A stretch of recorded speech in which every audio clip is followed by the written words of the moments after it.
Mau tahu cara menghilangkan watermark pada aplikasi CapCut? Yuk, begini caranya.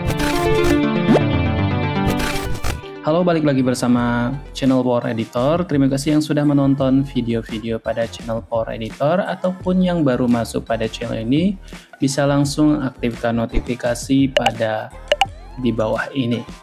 Oke, kali ini saya akan membagikan sedikit trik atau tutorial bagaimana cara menghilangkan watermark pada aplikasi CapCut. Di sini saya akan membagikan dua trik ya. Yang pertama, apabila kita membuat atau sedang ngedit video menggunakan aplikasi CapCut PC, biasanya di belakangnya ada seperti ini ya. Nah, caranya gampang sekali. Kita klik di bagian watermark ini, kemudian dia akan muncul di bawah dan klik hapus. Kemudian itu yang pertama ya, maka dia sudah hilang dan tidak ada akhirnya.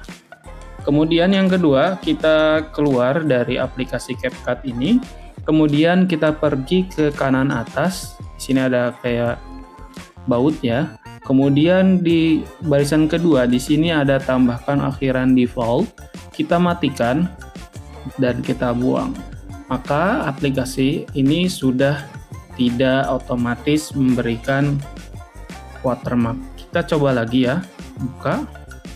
Kita buat proyek lagi. Oke, di sini kita contohkan, misalkan ini ya. Kita masukkan. Kita lihat apakah ada di akhirnya. Dan di sini sudah tidak ada ya.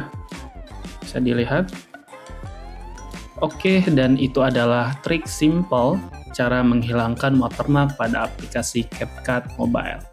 Oke, terima kasih yang sudah menonton, share, like, and comment. Jangan lupa aktifkan lonceng notifikasi di bawah supaya tidak ketinggalan trik atau tutorial menarik lainnya.